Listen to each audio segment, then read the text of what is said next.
안녕하세요, 교수님. 최근 지정학적 리스크가 발생하면서 세계 경제의 위기감이 고조되고 있습니다. 논란의 중심에 있는 중동 전쟁 상황에 대해서 설명해 주실 수 있나요? 이란과 이스라엘 전쟁이 약간 본격화된 느낌인데요. 그동안 그림자 전쟁이라고 그랬죠. 이란이 간접적으로 후원해가지고 반이스라엘 단체를 지원해가지고 이스라엘 공격했습니다. 그런데 이번에 이란이 드론과 미사일을 통해 가지고 이스라엘을 직접 공격했죠. 실제적인 전쟁이 일어난 겁니다. 이제 문제는 앞으로 전쟁이 더 확산될 것인가 여기에 달려 있는데요. 우선 이란은 이제 더 이상 공격을 안 하겠다. 그런데 이스라엘은 어떤 식으로든지 보복하겠다. 이런 식이죠. 그래서 이스라엘에서 다양한 안을 마련하고 있는 것 같은데요. 문제는 이스라엘을 지원하고 있는 미국입니다. 미국이 절대적으로 반대하고 있어요.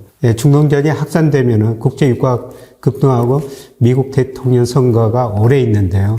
미국 경제 굉장히 어려워집니다. 그런데 과연 이스라엘이 미국 말을 얼마나 잘 들을까 여기에 달려 있는데요. 이스라엘도 미국 도움을 받기 때문에 제가 생각하기에는 여기서 더 확전은 되지 않을 것 같습니다. 중동 전쟁 이슈를 현재 시장에서는 어떻게 받아들이고 있는 상황인가요?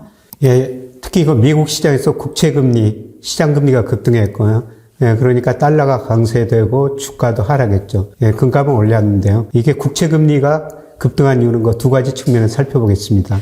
우선 미국 내적으로 미국 소비가 증가하면서 계속 수요가 증가하고 있습니다. 미국 소비가 증가하다 보니까 고용도 증가하고 물가도 높은 수준 유지하고 있죠. 여기다가 이제 중동 사태가 악화되면서 유가가 오르면 우리가 경제학 교과서에서 이야기한 것처럼 공급 곡선이 좌측으로 이동하면서 물가가 더 오르게 됩니다. 그래서 물가가 오르면은 시장 금리가 오를 수밖에 없고요. 그리고 그동안 작년 말에 미국이 3월에 금리를 인하한다, 미 연준이요.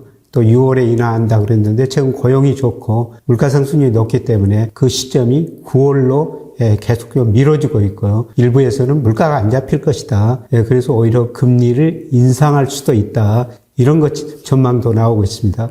그러다 보니까 미 10년 국채 수익률이 작년에 3.88%였는데요. 최근에 4.6%까지 오른 겁니다. 그래서 국채 수익률이 오르다 보니까 미국으로 돈이 많이 몰려들 것이다. 그리고 세계 경제가 불확실하면 또 달러 가치가 오르죠. 달러 가치가 오르고 또 금리 오르다 보니까 미국 주가는 떨어졌습니다. 대신 안전자산으로 여겨지는 금값이 급등을 한 것이죠. 네, 교수님 감사합니다. 최근 반복적으로 지정학적 리스크가 발발되는 상황의 주요 원인은 무엇인가요? 미국의 힘이 상대적으로 축소되는 것 같습니다. 우선 경제적 측면에서 보면요. 2001년에 미국 GDP가 세계에서 차지하는 비중이 31%였어요. 그런데 작년에 25%로 줄어들었죠. 대신 중국 비중은 같은 기간 4%, 18%로 늘어난 겁니다. 절대적으로 미국 경제력이 축소되고요. 군사력, 절대적으로는 최고죠. 경제력도 최고고요. 그런데 상대적으로 경제력, 군사력, 세계 패권 이런 것들이 상대적으로 위축되면서 발생한 것 같습니다. 그래서 그동안 이라크에서 2000년에 큰 소득 없이 미국이 철수했고요. 시리아에서 철수했고 최근에서 아프가니스탄에서 철수한 겁니다. 그래서 다른 나라들이 보기에 과거처럼 미국이 우리를 보호 못 해주구나 이런 시기로 생각할 수도 있고요. 또 침공하는 전쟁하는 나라 측에서는 미국이 과거처럼 우리 전쟁에 개입할 수 없을 것이다. 이런 식으로 미국의 힘이 상대적으로 약화되면서 여러 군데서 전쟁 불안한 일이 벌어지는 것 같습니다. 그리고 각 국가들이 과거처럼 미국 말을 안 들어요.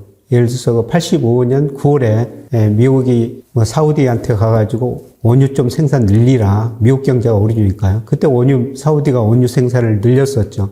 그래서 유가가 배럴당가 27달러에서 8달러로 떨어진 적이 있었는데요.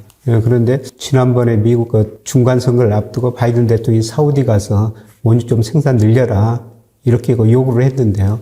바이든 대통령 떠나자마자 사우디 외무상이 우리 감산 논의도 안 했다 이런 식으로 미국의 힘이 상대적으로 약화되는 틈을 타가지고 여러 군데서 전쟁 같은 문제가 좀 발생하고 있는 것 같습니다.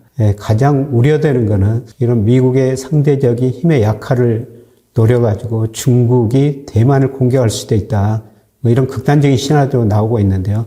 어떻든 미국의 절대적인 세계 권력 패권이 상대적으로 축소되는 과정에서 여기저기서 문제가 발생하고 앞으로 그런 문제는 계속 발생할 수 있을 것 같습니다. 네, 교수님 말씀 감사드립니다. 지금과 같은 비슷한 상황이 과거에도 일어난 적이 있는지, 있었다면 당시 시장에서는 어떤 반응이 나왔는지 궁금합니다. 예, 4차 중동전쟁이 1973년에 일어났었죠. 예, 그때 그 중동 국가들이 이스라엘 지원하는 미국 등한테 원유를 금수, 수출을 안 하기로 했습니다.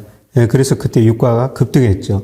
유가가 배럴당 그 당시 3.6달러 정도 됐어요.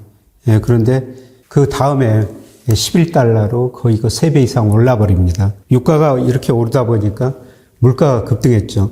예, 미국 소비자 물가가 74년 11%는 올랐고요. 우리나라는 거 24%는 올랐습니다. 예, 그 다음에 79년에 이란 혁명이 일어나면서 2차 올쇼크가 발생했죠. 예, 그때 유가가 배럴당 15달러에서 39달러로 올라버리고요. 예, 미국 물가가 1980년에 13.6%나 소비자 물가가 올랐어요. 그때 우리 소비자 물가는 무려 28.6%나 지금 상상할 수 없는 일이 벌어졌습니다. 유가가 이렇게 오르다 보니까 중앙은행은 가감히 긴축할 수밖에 없죠. 그때 연방기금금리가 5%에서 9% 혹은 11%까지 그 뒤로 거의 인상됐고요. 그러다 보니까 주가가 급락했었죠. 그때는 다우지수만 발표가 됐었는데요. 다우지수가 72년 12월 달에 1020에서 74년 9월에 608로 거의 40%나 떨어져 버립니다. 과연 이번에 중동 5차 전쟁, 5차 중동전쟁 이런 이야기가 나오는데요. 앞서 말씀드렸습니다만은 이란이 자제하고 있고 그 다음에 미국이 지금 이스라엘에 적극적으로 지금 전쟁을 자제를 요구하고 있기 때문에 거기까지는 가지 않으려고 보고 있습니다. 그리고 이란, 이라크 공격에 또 밀서 유가는 올랐습니다만은 그 뒤로 유가는 정체된 상황이거든요. 과거보다 세계가 원유를 덜 쓰고 있고요. 특히 미국이 셀가스를 개발하면서 원유 수출국이 됐다는 겁니다. 이번에는 그때처럼 유가가 급등할 가능성은 상당히 좀 낮아 보입니다. 네, 교수님 감사합니다. 이번 중동 전쟁이 확전되는 경우 세계 경제 및 우리나라 경제에 미칠 영향은 무엇이 있을까요? 중동전쟁이 만약 5차 중동전쟁으로 확산된다면요. 사실 유가가 1차, 2차 올쇼크 때처럼 그렇게 많이는 오르지는 않았지만 유가가 급등할 수밖에 없죠. 유가가 급등하면은 그냥 공급 곡선이 좌측으로 이동한 거예요. 그러다 보면은 경제 성장이 떨어지고 물가는 오르고 소위 스태그플레이션이 발생하게 됩니다. 세계 경제가 정말 큰 어려움의 상황에 직면하게 되는 거죠. 우리나라는 더 어렵습니다. 우리나라 원유 다 수입하지 않습니까? 우리가 1년에 10억 배럴 정도 원유를 수입하고 있는데요. 만약 유가가 10달러만 올라도 100억 달러를 더 써야 되고요. 20달러 올라면 200억 달러. 우리 무역수지 최근에 흑자나고 있으면 적자날 수밖에 없고요. 물가는 급등하고 경제 성장률은 마이너스가 되는 이런 상당히 어려운 상황이 도래할 수가 있습니다. 그래서 5차 중동전쟁으로 확산되지 않기를 바라는 마음뿐입니다.